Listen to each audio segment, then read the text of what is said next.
Look, you can call it a midlife shift, a quiet rebellion, or just exhaustion, but something is clearly changing. Men everywhere are slowly stepping away. Not because they're angry, not because they hate anyone, but because they're simply tired. There's no shouting, no big fights, just a quiet retreat that most people barely notice. If you pay attention, you'll see it. They're not chasing anymore. They're not the ones sending the first message, arranging dates, or trying to fix what keeps breaking. It's not that they've stopped caring. They've just learned that caring in the wrong places slowly drains the life out of you. For years, the message to men was always, do more, earn more, speak better, look sharper, love harder, keep improving. And they did. But no matter how much they gave, the line kept moving, the gratitude disappeared. The same men who once dreamed of building something real now sit in their quiet apartments, surrounded by stillness. No drama, no confusion, just calm. And that calm feels better than any version of love they were promised, because the modern version of love often feels like a bill that never gets fully paid. A man can give his time, effort, loyalty, and heart, and still hear that he's not enough, still be compared to someone richer, taller, or more exciting. So they stop trying to win people who treat them like they're replaceable. And in that stopping, something unexpected happens. They start to see clearly. They feel lighter. They find a sense of power and peace that chasing never gave them. The part no one wants to admit is this: men didn't just stop dating. They stopped trying to be chosen. When every talk feels like a test, when love feels more like a transaction, when every gesture starts to feel staged, eventually the heart just checks out. This isn't rage. It's clarity. A lot of men today are looking at the dating world and quietly deciding, I'd rather be alone than exhausted. And for the first time, being single doesn't feel like losing. It feels like freedom. This didn't happen in one big moment. There wasn't some speech or online campaign. It was gradual. One disappointing date, one ignored message, one empty conversation at a time. It happened as men realized that genuine effort no longer guaranteed real connection. That showing up didn't mean much anymore. That honesty and sincerity often went unnoticed. And that games had become the default language of dating. You can see it in the way conversations shifted. Dating used to be simple: dinner, laughter, a late-night drive, two people figuring each other out. Now it feels like interviews, negotiations, and checklists. A man doesn't walk into a date wondering if he'll connect. He wonders which invisible rule he's about to break. Little comments, jokes about bare minimum men, the constant reminders that she deserves only the best. These things build pressure, and slowly, men start pulling back, first in their heads, then in their emotions, then in what they do. You'll notice the quiet signs. He stops reaching out, not to play games, but because he's tired of conversations that go nowhere. He stops making plans because last time she canceled. He stops trying so hard because it always felt like a job interview with no response. Somewhere along the way, men stopped feeling like partners and started feeling like candidates. Then something clicked. They stopped trying to prove their worth to people who couldn't see it. They discovered that real peace doesn't come from being loved. It comes from not needing anyone's validation. The guy who once checked his phone every few minutes now puts it down, lifts weights, reads, cooks, learns new things. He doesn't live for approval anymore. He lives with purpose. This isn't bitterness, it's growth. Men have quietly adapted to constant rejection and indifference. They've replaced dating apps with gyms, midnight texting with podcasts, emotional chaos with peaceful drives. And they're happier. Because once a man truly experiences peace, the old noise feels unbearable. You can't guilt him into chasing again. You can't shame him back into playing. You can't tell him loneliness is worse than emptiness. He's lived both, and he knows which one cuts deeper. Ask a man in his 30s. He's not afraid of being single. He's afraid of losing himself just to avoid it. That's what's happening now. It's not about payback. It's not bitterness. It's a quiet decision to choose sanity over struggle. And ironically, men didn't walk away because they stopped believing in love. They walked away because love stopped believing in them. It didn't happen all at once. There was no announcement, no trending hashtag, no big cultural moment. It happened quietly, almost invisibly. One disappointing date here, one unanswered message there, one more time of showing up and feeling unseen. Slowly, men started to realize that their effort didn't hold the same weight anymore. What used to mean something, being kind, planning a night out, being genuine, now barely moved the needle. They began to notice how conversations shifted over time. Dating stopped being two people getting to know each other and turned into interviews, lists, evaluations. A man used to walk into a date with hope.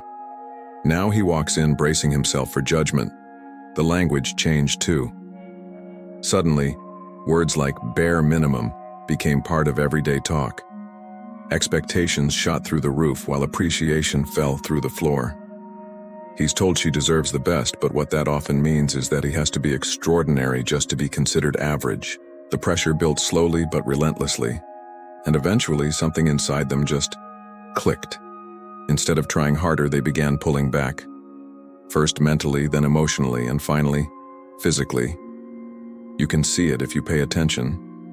He doesn't message first anymore, not because he's playing games, but because he's tired of conversations that go nowhere. He doesn't plan elaborate dates, because the last time he did, it was dismissed or canceled. He doesn't bend over backwards to impress, because he knows that no matter how much he tries, it will always feel like a test he can't pass.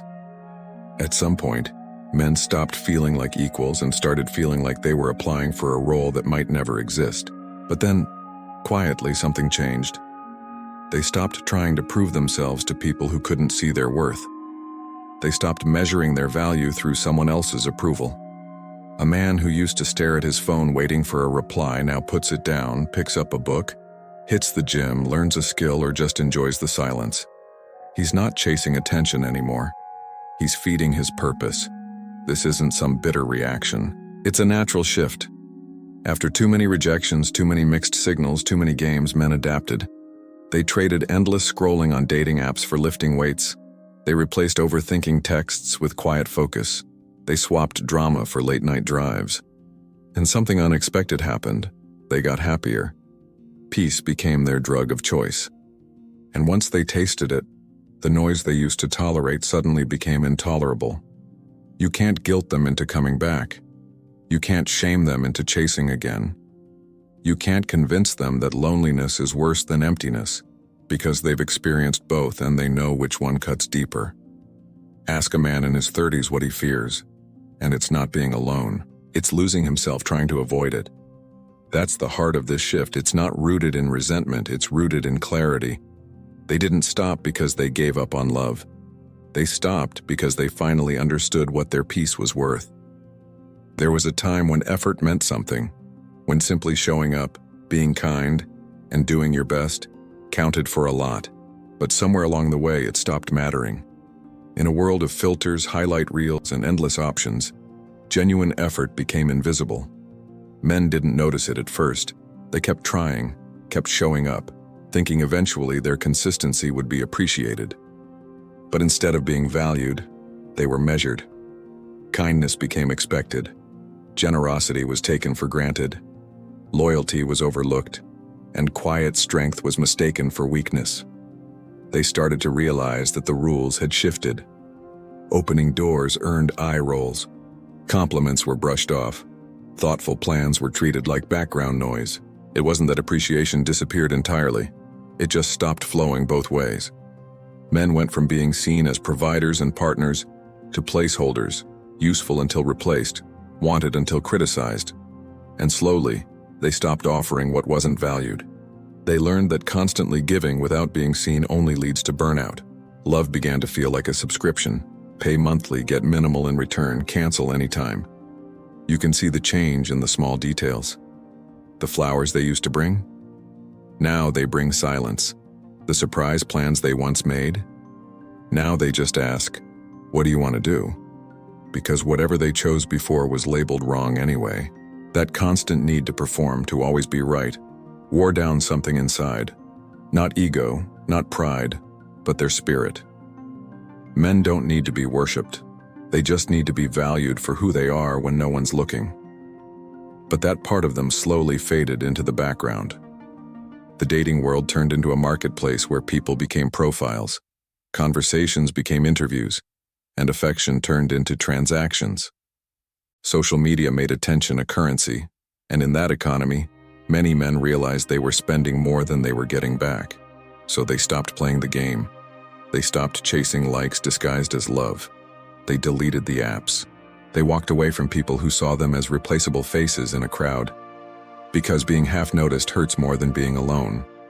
And when they stepped away, they found something better. Silence started to feel good. Empty spaces didn't feel lonely anymore. They felt calm.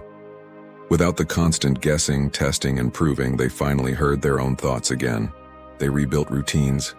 They poured their energy into their work, their bodies, their craft, their peace. They found joy in simplicity, in cooking their own meals, training hard, driving with music instead of arguments.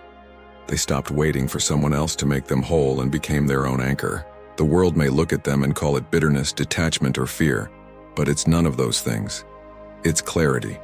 It's men realizing they don't have to keep proving their worth to people who never intended to value it. It's the quiet decision to choose themselves, to protect their energy, and to stop playing a game that was never built for them to win. They didn't give up on love. They gave up on losing themselves trying to earn it. And that's the part no one talks about, the part happening in silence, one man at a time.